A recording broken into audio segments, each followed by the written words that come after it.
নমস্কার, আজকে আবার একটা নতুন ভিডিওতে তোমাদের সামনে চলে এলাম এবং আজকের যে বিষয়টা নিয়ে আলোচনা সেটা কিন্তু অ্যাডজেক্টিভ। অ্যাডজেক্টিভ আমরা বিভিন্ন সময় বিভিন্ন জায়গায় যখনই ইংলিশ লিখতে যাই, বিভিন্ন সেন্টেন্স তৈরি করার ক্ষেত্রে না জেনেই অ্যাডজেক্টিভটাকে ইউজ করে ফেলি, কিন্তু অ্যাডজেক্টিভটা অত্যন্ত গুরুত্বপূর্ণ একটা পার্টস অফ স্পিচ। অ্যাডজেক্টিভ যে পার্টস অফ স্পিচটা সেটা কিন্তু আমাদের যখন সেন্টেন্সে ব্যবহার করি সেটার দিয়ে অনেক কিছু বোঝানো হয়ে যায় একটা মাত্র ওয়ার্ড ইউজ করে। যেমন গুড কথাটা, যেমন বেটার কথাটা, যেমন বেস্ট কথাটা, যেমন ওয়ার্স্ট কথাটা, বিউটিফুল কথাটা, এগুলো কিন্তু অ্যাডজেক্টিভ হিসাবে ব্যবহৃত হয়। কিন্তু কোথায় ব্যবহৃত হয়, কার সঙ্গে ব্যবহৃত হয়, কাকে বোঝানোর জন্য ব্যবহৃত হয়, সেগুলো গুরুত্বপূর্ণভাবে আমাদেরকে জানতে হবে এবং জানতে পারলেই আমরা ইউজ করতে পারবো। তাই জন্য চলো দেরি না করে আজকে বিষয়টা দেখে নিই যে অ্যাডজেক্টিভ।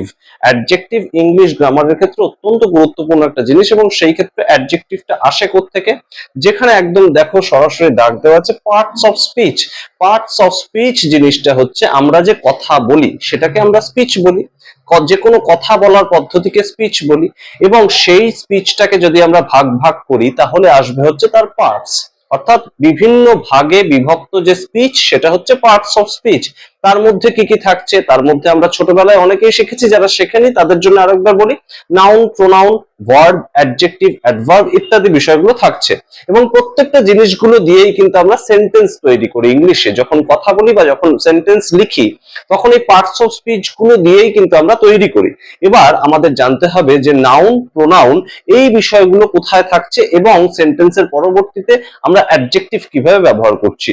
নাউন বিষয়টাকে একদম সহজভাবে বললে, যে কোনো নাম বোঝানোর ক্ষেত্রে আমরা নাউন ব্যবহার করি এবং সেই নামকে রিপ্লেস করার জন্য আমরা আই বা ইউ বা দেম বা দে এই বিষয়গুলো যখন ইউজ করি তখন তাকে প্রোনাউন বলি। এবং এই বিষয়টাই এবার চলে আসছি আমরা ডাইরেক্ট অ্যাডজেক্টিভে। একদম অ্যাডজেক্টিভ একটা পার্টস অফ স্পিচ এবং সেই পার্টস অফ স্পিচটা আমরা কেন ব্যবহার করি দেখো, একদম সরাসরি লেখা আছে, in parts of speech the term defines the qualities and the disqualities of noun is called adjective. অর্থাৎ যে টার্মটা নাউনের কোয়ালিটি বা ডিসকোয়ালিটি সেগুলোকে একদম বোঝাতে কাজে লাগে সেটাকে বলা হয় অ্যাডজেক্টিভ।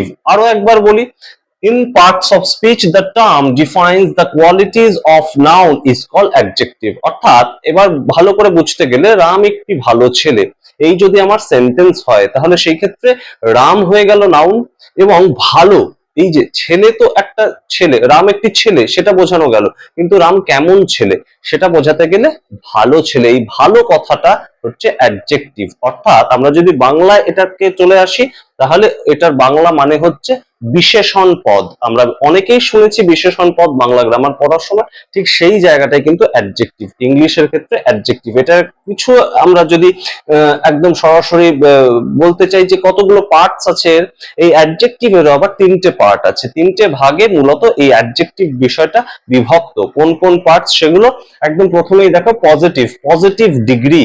অর্থাৎ ডিগ্রি বলতে এখানে আবার কি বলতে চাইছেন স্যার, এখানে কি আমরা অঙ্ক শিখছি নাকি যে ডিগ্রি শিখবো? একদম সঠিক। বিষয়টা হচ্ছে যে এই অ্যাডজেক্টিভের তিনটে ডিগ্রি থাকে। একদম ডিগ্রির যে বানান আমরা জানি সেই বানানেই একদম সরাসরি ডিগ্রি হিসাবে ভাগ করব। কেন ডিগ্রি? তার কারণটা হচ্ছে পজিটিভ ডিগ্রি।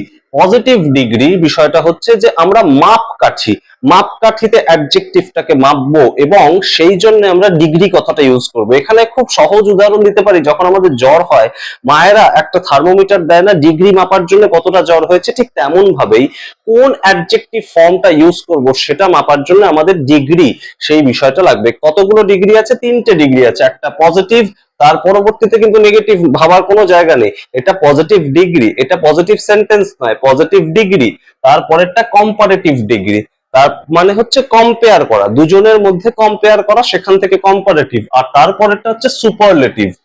এই তিনটে ভাগে বিভক্ত করা যায় অ্যাডজেক্টিভ পুরো বিষয়টাকে। অর্থাৎ ইংরেজিতে অ্যাডজেক্টিভ হচ্ছে একটা পার্টস অফ স্পিচ। অ্যাডজেক্টিভ মানে হচ্ছে নাউনের কোয়ালিটি, যেখানে আমরা বিষয়টাকে একদম বিশ্লেষণ করি, যে ওয়ার্ড গুলো ব্যবহার করে তাকে বলা হয় অ্যাডজেক্টিভ। এবং তার কটা ভাগ আছে? তার তিনটে ভাগ আছে। কি কি ভাগ? Positive, comparative, superlative. সেগুলো কোথায় আমরা ব্যবহার করি, কিভাবে ব্যবহার করি, সেগুলো বহু বিস্তারিত ব্যাখ্যা, সেগুলোতে আজকের ভিডিওতে আমরা যাব না। কিন্তু বিষয়টা খুব ভালো করে বুঝে নেওয়ার দরকার যেটা, সেটা হচ্ছে কয়েকটা এক্সাম্পল। এক্সাম্পল গুলো আমরা যদি মাথায় রাখতে পারি তাহলে কিন্তু বুঝতে পারবো যে কিভাবে চেঞ্জ হতে থাকছে।